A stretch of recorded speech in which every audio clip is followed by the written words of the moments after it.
President of the United States. Good evening, my fellow Americans. We don't have a final declaration of victory yet, but the numbers tell us it's clear, tell us a clear and convincing story. We're going to win this race. Just look at what has happened since yesterday. 24 hours, we were behind in Georgia, now we're ahead, and we're going to win that state. 24 hours ago, we were behind in Pennsylvania, and we are going to win Pennsylvania. And now we're ahead, but we're winning in Arizona, winning in Nevada, and in fact, our lead just doubled in Nevada. We're on track to over 300 electoral college votes. And look at the national numbers. We're going to win this race with a clear majority of the nation behind us. We've gotten over 74 million votes. Let me repeat that, 74 million votes. That's more than any presidential ticket has ever gotten in the history of the United States of America. And our vote total is still growing. We're beating Donald Trump by over 4 million votes. And that's a margin that's still growing as well. One of the things I'm especially proud of is how well we've done across America.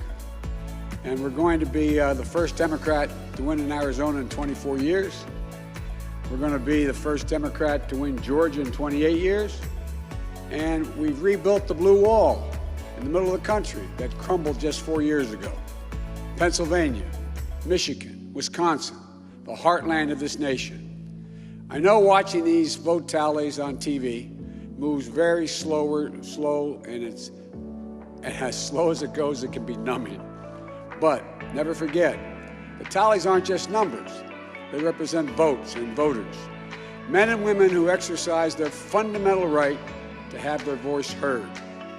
And what's becoming clear each hour is that record number of Americans of all races, faiths, religions chose change over more of the same. They've given us a mandate for action on COVID, the economy, climate change, systemic racism. They made it clear they want the country to come together, not continue to pull apart. The people spoke, more than 74 million Americans, and they spoke loudly for our ticket. But while we're waiting for the final results, I want people to know we're not waiting to get the work done and start the process. Yesterday, Senator Harris and I held meetings with groups of experts on public health and the economic crisis this country is facing. The pandemic, as you also know, is getting more worrisome all across the country. Daily cases are skyrocketing, and it's now believed that we could see as many as 200,000 cases in a single day. The death toll is approaching 240,000 lives lost to this virus. That's 240,000 empty chairs, kitchen tables, and dining room tables all across America. We'll never be able to measure all that pain and the loss, the suffering that so many families have experienced. We know something about what it feels like to lose someone. And I want them to know they're not alone. Our hearts break with you. We want everyone to know on day one, we're going to put our plan to control this virus into action. We can't save any of the lives lost, any of those have been lost, but we can save a lot of lives in the months ahead. Senator Harris and I also heard yesterday about how this recovery is slowing because of the failure to get the pandemic under control. More than 20 million people are on unemployment. Millions are worried about making rent and putting food on the table. Our economic plan will put a focus on a path to a strong recovery. Look, we both know tensions are high. They can be high after a tough election, one like we've had. But we need to remember, we have to remain calm, patient. Let the process work out as we count all the votes. You know, we're proving again what we've proved for 244 years in this country. Democracy works. Your vote will be counted. I don't care how hard people try to stop it. I will not let it happen. People will be heard. Our journey is toward a more perfect union, and it keeps moving on. In America, we hold strong views. We have strong disagreements, and that's okay. Strong disagreements are inevitable in a democracy. And strong disagreements are healthy. They're a sign of a vigorous debate, of deeply held views.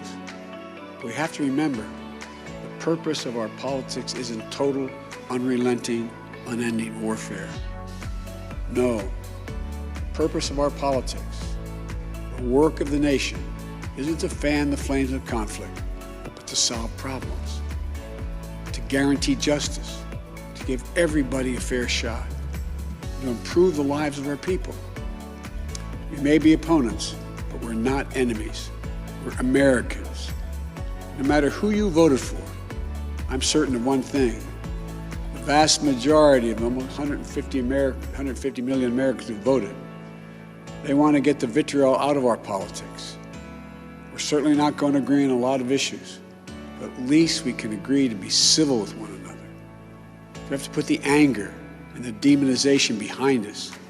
It's time for us to come together as a nation to heal. It's not going to be easy. We have to try. My responsibility as president will be to represent the whole nation.